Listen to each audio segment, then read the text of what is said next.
কি গো বুড়িমা, কাঁদছো কেন? আর কি বলি বাছা, ঘরের একমাত্র কলসি সেটাও পড়ে ভেঙে গেল। পয়সাও নেই যে আর কলসি কিনি, আর শক্তিও নেই যে আবার জল ভরে আনি। আহা, কাঁদছো কেন? কেঁদো না। আচ্ছা আচ্ছা, এই নাও আমার জলের কলসিটা। কিন্তু আমায় দিলে তোর তো অসুবিধে হবে বাপ। না গো, তোমাকে ভাবতে হবে না, আমার তো দুটো আছে, কোনো অসুবিধে নেই। তোর মনটা খুব বড় রে বাছা, ভগবান তোর খুব ভালো করুন, অনেক বড় হ তুই। আশীর্বাদ করো যেন ভালো মানুষ হই বুড়িমা। এবার চলো, আমি বরং কলসিখানা তোমার বাড়িতে দিয়ে আসছি।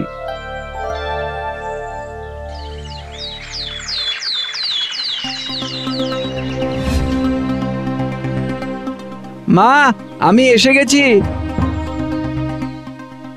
ধন্য করে দিয়েছো আমায়। তা বলি, জল আনতে এত সময় কেন লাগে রে? কি একটা কলসি কেন, আর একটা কোথায়? ওটাই ফেরার পথে এক বুড়িমাকে দিয়েছি। কি দিয়ে দিয়েছিস? ঘরের কলসি অন্যকে দিয়ে দিয়েছিস? এমনিতেই গ্রামে জল আর খাবারের এত অভাব, আর তুই দিয়ে দিলি? না না, আসলে ওই বুড়িমার কলসিটা ভেঙে গিয়েছিল তো। তাতে আমি কি করব? এত গরমে এই একটা কলসিতে আমার কি হবে শুনি? নিজের মা নয় বলে আমাকে খাটিয়ে মারতে চাস তুই, তাই না? এভাবে বলছো কেন মা? আমি তো আছি, তোমার যতবার দরকার হবে আমি জল তুলে এনে দেবো। চুপ কর, কাজ জোগাড় করে 2 পয়সা ঘরে আনতে পারে না, উল্টে ঘরের জিনিস লোককে বিলিয়ে বেড়াচ্ছে। সর্বনাশী ছেলে একটা। বেশ, আমি এখনই এই ঘর ছেড়ে চলে যাচ্ছি। আগে আমি টাকা রোজগার করব, তারপর ঘরে ফিরবো।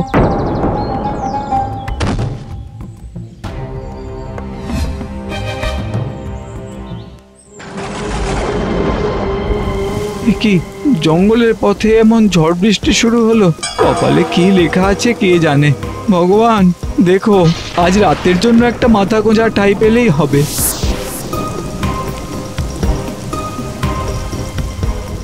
আরে ওখানে হলুদ আলোটা কিসের? যাই একটু এগিয়ে দেখি।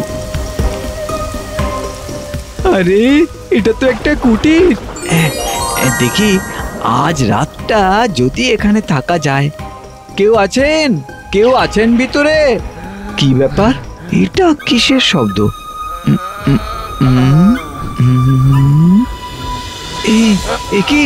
কি হয়েছে আপনার?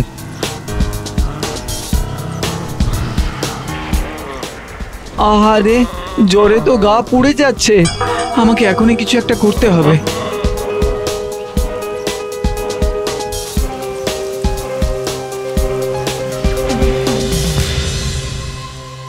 এখন কেমন বোধ করছেন আপনি?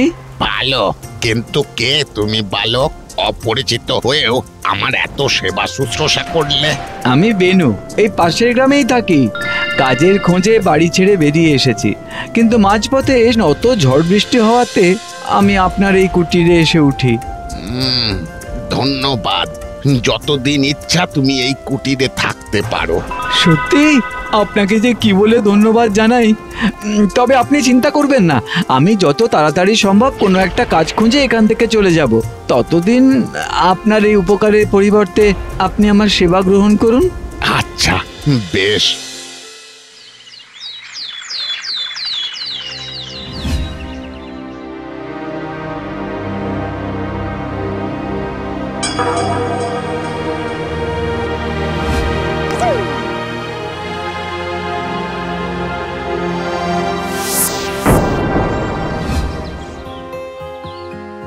হায় রে, একটার পর একটা দিন চলে যাচ্ছে। এত জায়গায় গেলাম, তবু কোথাও কোনো কাজ জোটাতে পারলাম না। আর কতদিন যে ব্রাহ্মণ ঠাকুরের কুটিরে আশ্রয় নিয়ে থাকতে হবে কে জানে।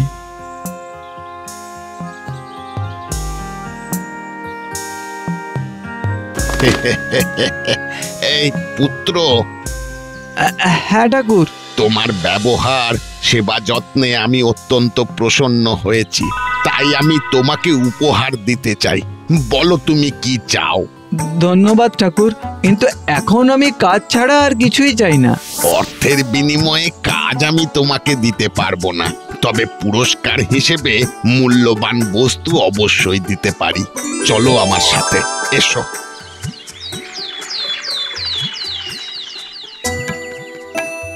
এই যে কুয়োটা দেখছো, এটা যে সে কুয়ো নয়, এ হলো ধনদেবতার কুয়ো, যা সব সময় সমৃদ্ধ থাকে। এর নিচে নামলেই তুমি দেখতে পাবে। কিন্তু ঠাকুর, এই যে পুরো জলে ভরা, নিচে নামবো কি করে? চিন্তা করো না, ও সব মায়া।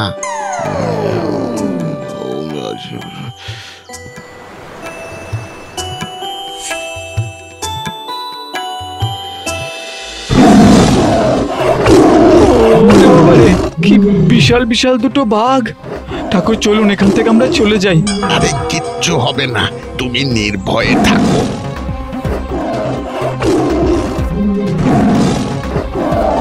পুত্র, এখান থেকে তোমার যা ইচ্ছা তুমি নিতে পারো।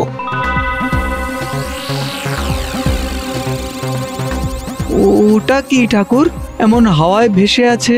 ওটা হলো অক্ষয় জাদুর মাটি ও জল। ওই মাটিতে যা ফলে সব সোনার হয়ে যায়, আর ওই জল খেলে সকল রোগ থেকে মুক্তি পাওয়া যায়। তাই নাকি? এ তো দারুণ ব্যাপার, আমি তাহলে ওটাই নেব। ওগুলি কিন্তু একবারই ব্যবহার করা যাবে, তুমি তাও নিতে চাও?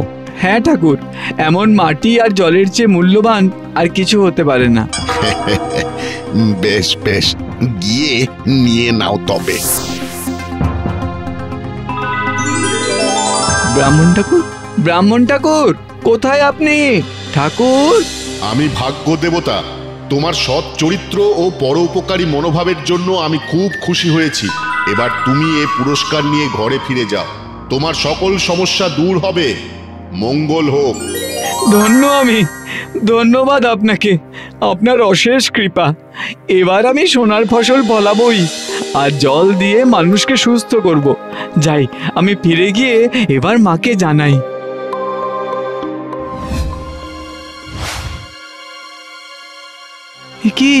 কি অবস্থা গ্রামে? ফসল শুকিয়ে গেছে, মাটি ফুটি ফাটা, এক ফোঁটা জল নেই। কি কাকা, তোমার এমন অবস্থা কেন? আর গ্রামেরই বা কি হয়েছে? আর কি বলি, গ্রামে মোড়ক লেগেছে। এত গরমে মাটি ফেটে সব ফসল নষ্ট হয়ে গেছে গো।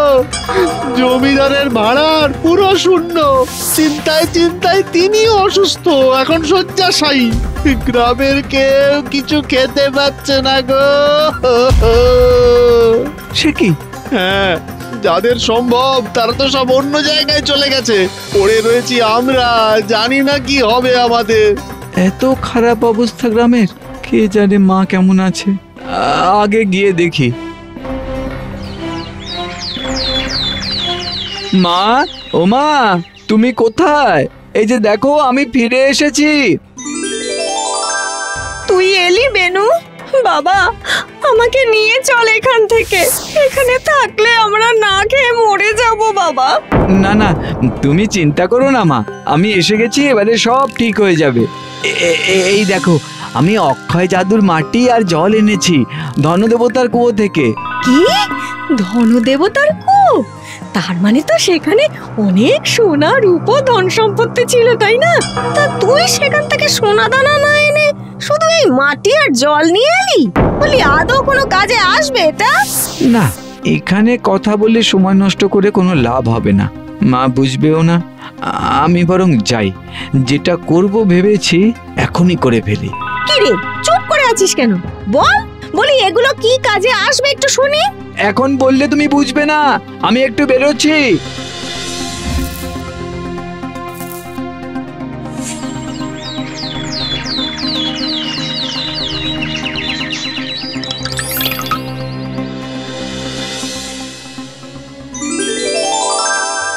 ভেবেছিলাম এই এত সোনার ফসল বিক্রি করে প্রচুর টাকা রোজগার করব, কিন্তু গ্রামের এমন দুরবস্থার দিনে আমি সবার সঙ্গে এই ফসল ভাগ করে নিতে চাই, যাতে তারাও সুস্থভাবে জীবনযাপন করতে পারে।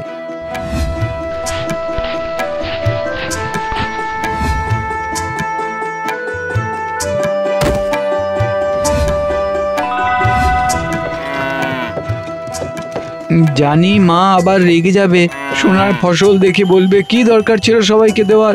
ঠিক আছে, শুনে নেব না হয়। এই তো বেনু এসে গেছে।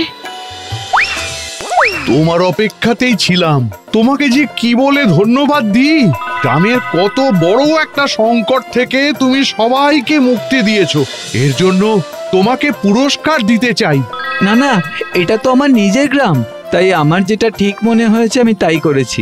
আমরা জানি বেনু, তোমার মনটা অনেক বড়। জমিদার হিসেবে আমার তরফ থেকে তোমাকে নগদ অর্থ ও 5 কাঠা জমি উপহার দিলাম। না করো না। আমাকে ক্ষমা করিস বেনু, আজকে বুঝলাম আসল বড়লোক হতে গেলে বড় মনের দরকার হয়।